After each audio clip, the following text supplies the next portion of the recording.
Hello everyone, welcome to Adarsh academy. इस class में UP police re exam के लिए जो आपका हिंदी का क्लास चल रहा है उसका ये पार्ट नंबर 7 है।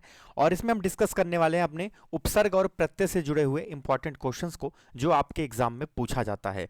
और परीक्षा पैटर्न पर ही आधारित सारी चीज़ें कराई जा रही हैं, तो आपको क्लास जो है कंप्लीट रूप से देखना चाहिए जिससे आपको लाभ हो। डेली शाम 5 बजे क्लास आपको लगभग प्रोवाइड कर दी जाती है। 12 बजे दोपहर में आपको जीके की क्लास मिल रही है। और आज हम करेंगे उपसर्ग और प्रत्यय से जुड़े हुए इंपॉर्टेंट क्वेश्चन। अगर आप चैनल पर नए हैं, चैनल को सब्सक्राइब कर लीजिएगा, बेल आइकन को ऑन कर लीजिएगा। इससे क्या होगा कि क्लास की सूचना आपको समय समय पर मिलती रहेगी। इसके अलावा आप टेलीग्राम ग्रुप से जुड़ सकते हैं, लिंक डिस्क्रिप्शन बॉक्स में दिया गया है, या फिर सर्च कर लीजिएगा आदर्श एकेडमी एजुकेशन, वहाँ से आप ज्वाइन हो जाएंगे। चलिए बिना देरी करते हुए क्लास को शुरू करते हैं। और वीडियो को आप एक बार थम्स अप कर दीजिए, लाइक कर दीजिए और अपना कमेंट बॉक्स में कमेंट भी कर दीजिए। चलिए पहला क्वेश्चन है, उपसर्ग का प्रयोग निम्नलिखित में से कहां पर होता है?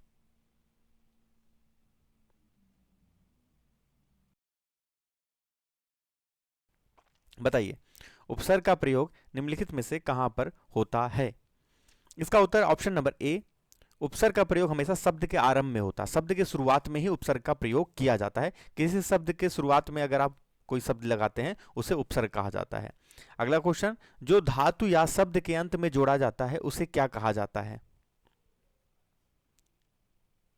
अंत मतलब लास्ट में, उसे क्या कहा जाता है?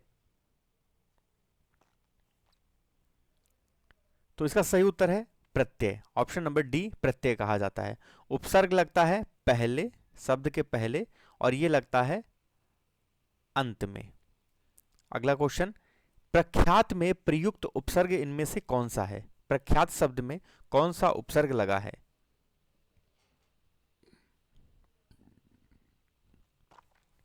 इसका उत्तर साथियों ऑप्शन नंबर ए, प्र प्लस ख्यात। क्या बन गया? प्रख्यात। तो ऑप्शन नंबर ए यहां पे आपका करेक्ट है, सही है। नेक्स्ट क्वेश्चन आपकी स्क्रीन पर है, प्रत्युन प्रत्युत्पन्नमति। प्रत्युत्पन्नमति इस शब्द में कौन सा उपसर्ग है? क्या है जो शब्द है? वो है प्रत्युत्पन्नमति, मतलब उत्पन्नमति जो कि प्रति से हो। तो इसमें कौन सा उपसर्ग है? वो है ऑप्शन नंबर आपका बी, प्रति। है ना? शब्द क्या है? प्रति प्लस उत्पन्न प्लस मति। मति क्या है? प्रत्यय है। और प्रति क्या है? उपसर्ग है। और शब्द क्या है? उत्पन्न। इसमें अगर ये दो लगा देंगे शब्द, उपसर्ग और प्रत्यय, तो बन जाएगा प्रत्युत्पन्नमति। ठीक है, आपका यहां पे सही उत्तर हो जाएगा।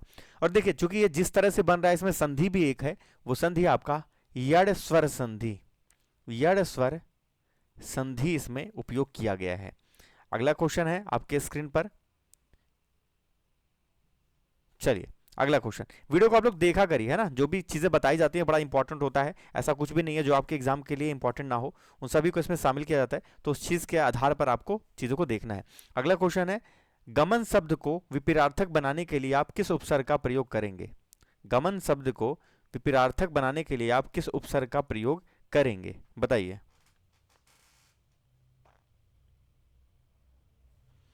इसका सही उत्तर इनमें से क्या होगा आपको बताना है।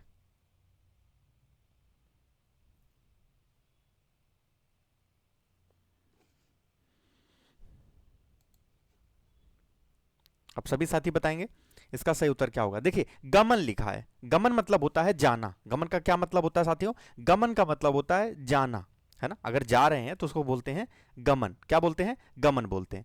तो यहां पर अगर आप सही उत्तर की बात करें साथियों, तो सही उत्तर आपका हो जाएगा, एक मिनट, यहां पर आपका सही उत्तर हो जाएगा आगमन। अगर आप लगा देते हैं तो क्या बन जाता है? आगमन। ये आपका सही उत्तर हो जाएगा। तो गमन मतलब होता है, गमन मतलब होता है जाना, और आगमन मतलब होता है, आगमन मतलब होता है आना, है ना? आ प्लस गमन, आगमन मतलब आना। चलिए नेक्स्ट क्वेश्चन आपकी स्क्रीन पर, निर्वासित में कौन सा प्रत्यय है? निर्वासित में कौन सा प्रत्यय है? बताइए आप सभी, निर्वासित में कौन सा प्रत्यय है? तो इसमें प्रत्यय पूछ रहा है, प्रत्यय हमेशा लास्ट में लगता है, आपको पता है। तो इसमें ऑप्शन नंबर डी वाला ये सही है, इत प्रत्यय है। निर्वासित में इत प्रत्यय आपका लगा है। तो ये क्या है? प्रत्यय है। बना कैसे है मैं लिख के बता देता हूं आपका, निर प्लस वास प्लस इत। इत क्या है? इसमें प्रत्यय है। निर क्या है, ये उपसर्ग है, उपसर्ग। और वास क्या है, ये आपका मूल शब्द है, मूल शब्द। तो इस प्रकार से क्या बन गया आपका, निर्वासित। तो ऑप्शन नंबर ये डी आपका सही हो जाएगा, इसमें इत प्रत्यय है। अगला क्वेश्चन है, लेखक शब्द के अंत में कौन सा प्रत्यय लगा हुआ है। लेखक शब्द के अंत में कौन सा प्रत्यय लगा हुआ है। चूंकि प्रत्यय पूछ रहा है ना, प्रत्यय, तो लास्ट वाले में देखा जाएगा। इसमें शब्द है लेख प्लस अक, तो क्या लगा है, अक लगा है। इसका मतलब यहां पर प्रत्यय क्या हो जाएगा, अक। अक क्या है, यहां पे प्रत्यय है, ठीक है, ये बात ध्यान रखिएगा। तो ये लेख नहीं है, लेख है, लेख प्लस अक, लेखक, ठीक है। नेक्स्ट क्वेश्चन, अनुज शब्द को स्त्रीवाचक बनाने के लिए आप किस प्रत्यय का प्रयोग करेंगे। अनुज शब्द को अगर स्त्रीवाचक बनाना है तो उसके लिए कौन सा प्रत्यय प्रयोग किया जाएगा।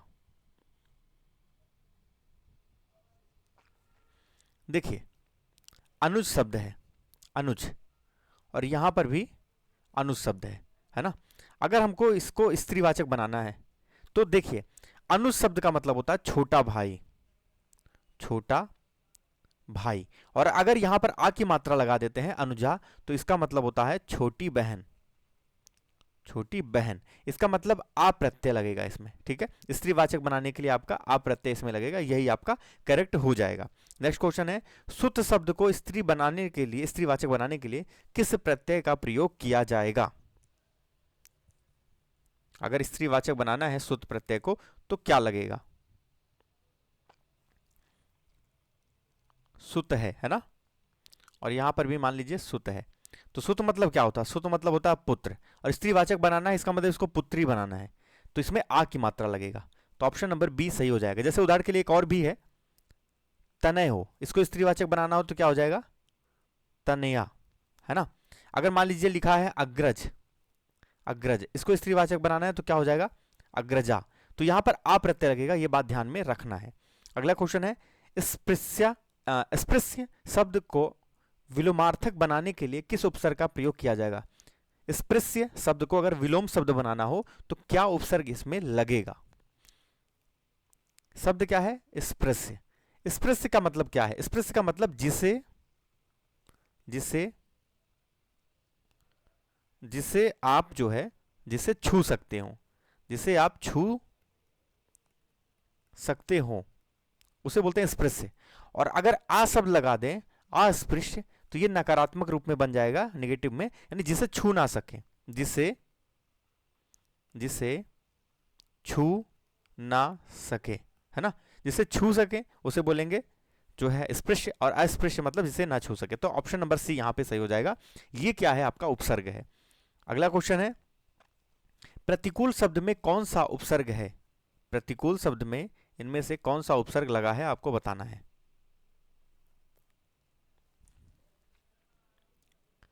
बताइए, प्रतिकूल शब्द में कौन सा उपसर्ग है।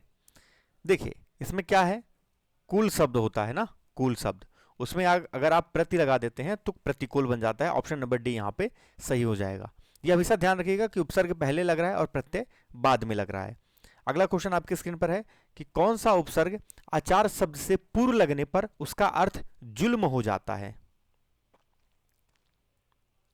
आचार शब्द से पहले लगे तो उसका अर्थ जो निकलेगा वह जुल्म हो जाएगा। यह होगा आपका उत्तर। यहां पर ये ती की मात्रा है ना। ऑप्शन नंबर बी यहां पे सही भी हो जाएगा, अति। देखिए, अगर आप अति लगा देते हैं आचार में तो क्या बन जाता है, अत्याचार। अत्याचार का मतलब ही होता है जुल्म, है ना, जुल्म होता है। तो ये हो जाएगा आपका जुल्म, जुल्म हो जाएगा, ठीक है। ये बात ध्यान में रखिएगा। तो कौन सा यहां पे शब्द लग रहा है, वो आपका है उपसर्ग, अति प्लस आचार, अत्याचार बन जा रहा है। अगला क्वेश्चन है, निम्नलिखित में से कौन सा शब्द कृदंत प्रत्यय से बना है। प्रत्यय लास्ट में लगेगा, तो कृदंत प्रत्यय जो है आपको बताना है। कृदंत प्रत्यय का मतलब क्रिया में प्रत्यय, क्रिया में प्रत्यय। तो देखिए, यहां पर ऑप्शन नंबर बी सही हो जाएगा। बिकना एक होता है क्रिया, है ना, बिकना। तो बिक जो है आपका एक शब्द है क्रिया के रूप में, और इसमें अगर आप आऊ लगा देते हैं, आऊ, तो ये बन जाता है बिकाऊ, है ना। क्या बन जाता है, बिकाऊ। तो ये आपका हो गया क्रिया में प्रत्यय लगने से कृदंत प्रत्यय आपका बनता है। ठीक है, तो बिकाऊ यहां पे आपका सही उत्तर हो जाएगा। किस शब्द में आवा प्रत्यय नहीं है? क्या पूछ रहा है? आवा प्रत्यय नहीं है।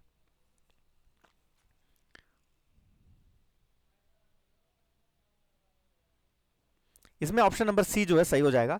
लावा में आवा प्रत्यय नहीं है, भुलावा में आवा लगा है, चढ़ावा में आवा लगा है, दिखावा में आवा लगा है, क्योंकि दिख, चढ़, भूल ये होता है, लेकिन ला कोई वैसा शब्द नहीं है, इसलिए लावा में आवा प्रत्यय नहीं लगा है। ये बात ध्यान में रखिएगा। ठीक है, अगला क्वेश्चन है, इनमें से कौन सा शब्द समूहवाचक प्रत्यय नहीं है? देखिए मैं ऐसा क्यों कह रहा हूं, क्योंकि जब भी उपसर्ग और प्रत्यय लगता है वो शब्द में लगता है, अक्षर में नहीं लगता है ना। कोई शब्द होता है पहले से, उसमें लगता है, तो इसलिए ला कोई शब्द नहीं होता है ना, इसलिए आप ध्यान रखिएगा।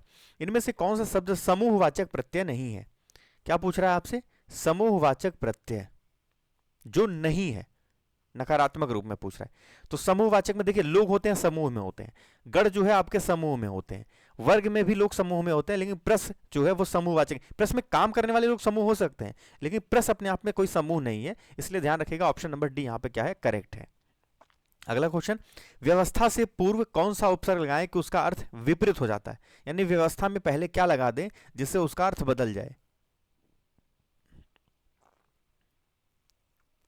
अगर आप व्यवस्था में आ लगा दें तो क्या बन जाएगा? अव्यवस्था, है ना। व्यवस्था मतलब सब कुछ बेहतर तरीके से, और अव्यवस्था मतलब सब कुछ बिगड़ा हुआ है, तो आ लगा देने से बदल जाएगा वो शब्द। ठीक है, अगला क्वेश्चन है, निम्नलिखित में से किस शब्द में प्रत्यय का प्रयोग हुआ है? इनमें से कौन सा शब्द है जहां पर आपको दिख रहा है कि प्रत्यय का प्रयोग हुआ है? इसका उत्तर ऑप्शन नंबर डी, धनिक में प्रत्यय उपयोग हुआ। देखिए एक शब्द होता है धन, धन शब्द है अपने आप में, अगर आप इसमें इक प्रत्यय लगा देते हैं तो क्या बन जाता है? धनिक। क्या बन जाता है? धनिक। ठीक है, तो ये आपका इक क्या है? ये प्रत्यय है, प्रत्यय है। नेक्स्ट क्वेश्चन है, निम्नलिखित में से किस शब्द में प्रत्यय लगा हुआ है? आपको बताना है कि इनमें से किस शब्द में प्रत्यय लगा हुआ है।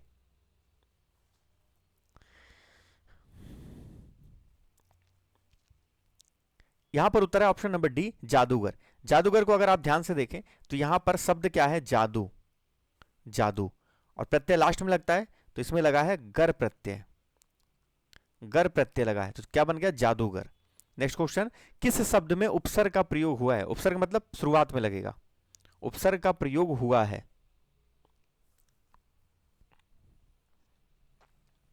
देखिए अपना एक शब्द है, पढ़ाई एक शब्द है ना, पढ़े एक मतलब शब्द है, लास्ट में इसमें एक लग रहा है, और लाभ भी जो है आपका एक शब्द है, लेकिन यहां पर अगर आप देखेंगे तो कार में अगर आप, कार शब्द में अगर आप उप लगा देते हैं तो क्या बन जाता है? उपकार, और यही आपका है उपसर्ग। ठीक है, तो ऑप्शन नंबर ए यहां पे आपका करेक्ट हो जाता है, ये सही हो जाएगा। अगला क्वेश्चन है, अनुवाद में प्रयुक्त उपसर्ग कौन सा है? अनुवाद में प्रयुक्त उपसर्ग निम्नलिखित में से कौन सा है? अगर आप वाद में अनु लगा देते हैं, वाद में अनु लगा देते हैं तो क्या बन जाएगा? अनुवाद। ये क्या है? आपका उपसर्ग है, उपसर्ग है। हमेशा ध्यान रखिए मूल शब्द को पहचान लीजिए, अगर उसके पहले कुछ लगा है तो वो उपसर्ग होगा, लास्ट में लगा तो प्रत्यय होगा। निर्वाह में प्रयुक्त उपसर्ग कौन सा है? निर्वाह में प्रयुक्त उपसर्ग इनमें से कौन सा है? देखिए यहां पर ऑप्शन नंबर ये सी है, और यही आपका क्या होगा? करेक्ट होगा। निर प्लस वाह, क्या हो जाएगा? निर्वाह, और उपसर्ग पूछा है तो यही आपका सही उत्तर हो जाएगा। क्या हो जाएगा ये बनके? निर्वाह। ठीक है, निर प्लस वाह, र आधा है तो ये यहां पर मात्रा लग रहा है, ऐड हो रहा है वाह, तो ये ऊपर की तरफ चला जाएगा। अगला क्वेश्चन है, हिंदी में कृत प्रत्ययों की संख्या कितनी है? आपने देखा हो कृदंत एक प्रत्यय मैंने आपको बताया था, कृदंत प्रत्यय जो क्रिया में लगे, तो उसी तरह से कृत प्रत्यय कई सारे होते हैं, वो आपको संख्या के रूप में बताना है कितने होते हैं। देखिए ये जो कृत प्रत्यय होते हैं मुख्य रूप से कहां लगते हैं? ये क्रिया शब्दों में लगते हैं, क्रिया शब्दों में, जैसे जाना क्रिया है ना, खेलना कूदना ये क्रिया है, तो क्रिया शब्दों में ये क्या होते हैं? लगते हैं। और इनकी संख्या कितनी होती है पूछ रहे हैं आपसे, तो इनकी संख्या टोटल 42 होती है। अब 42 का नाम मैं यहाँ पे आपको नहीं बता सकता है ना, 42 होती है संख्या, ये बात आपको ध्यान में रखनी है। अगला क्वेश्चन है, कृदंत प्रत्यय किन शब्दों के साथ जुड़ते हैं? आसानी से बता पाएंगे? ये आपका ऑप्शन नंबर डी हो जाएगा। ये क्रिया से जुड़ते हैं, कृदंत प्रत्यय क्रिया से जुड़ते हैं। लेकिन संज्ञा, सर्वनाम और विशेषण से अगर जो जुड़ता है उसको बोलते हैं तदित्य प्रत्यय। क्या बोलते हैं? तदित्य प्रत्यय।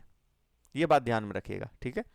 तो क्रिया से जुड़ने वाले को क्या बोलेंगे? क्रिया से जुड़ने वाले को बोलेंगे कृदंत प्रत्यय। चलिए आगे बढ़ते हैं। नेक्स्ट क्वेश्चन, निम्नलिखित पदों में इक प्रत्यय लगाए गए हैं, इनमें से किसमें इक प्रत्यय नहीं है? इसमें 4 हैं जिनमें आपको इक प्रत्यय दिख रहा होगा, कौन सा वैसा है जिसमें इक प्रत्यय नहीं है, आपको बताना है। देखिए इसमें ऑप्शन नंबर डी वाला गलत होगा। देखिए दैविक में अगर आप देखें तो इसमें है देव, देव प्लस इक। सामाजिक में अगर आप देखें तो समाज, समाज प्लस इक। भौमिक में देखें तो भूमि होता है, ये शब्द ध्यान रखिएगा। भौमिक में भौम नहीं होता, भूमि होता है, भूमि प्लस इक। तो ये सारे सही हैं। तो यहां पर चूंकि पूछ रहा है किस में नहीं है, तो ऑप्शन नंबर डी वाला बिल्कुल सही हो जाएगा। किस शब्द की रचना प्रत्यय से हुई है? किस शब्द की रचना प्रत्यय से हुई है, आप सभी को बताना है। तो ये पक्षिक, पक्षिक जो शब्द है इसकी रचना प्रत्यय से हुई है। कैसे हुई है? एक शब्द है पक्ष, पक्ष में अगर आप इक प्रत्यय लगा देते हैं तो पक्षिक बन जाता है, तो ये आपका है प्रत्यय। बाकी जिसमें है उपसर्ग है, जैसे अभियोग है तो इसमें शब्द है अभि प्लस योग, योग शब्द है, इसमें आपका उपसर्ग लगा है।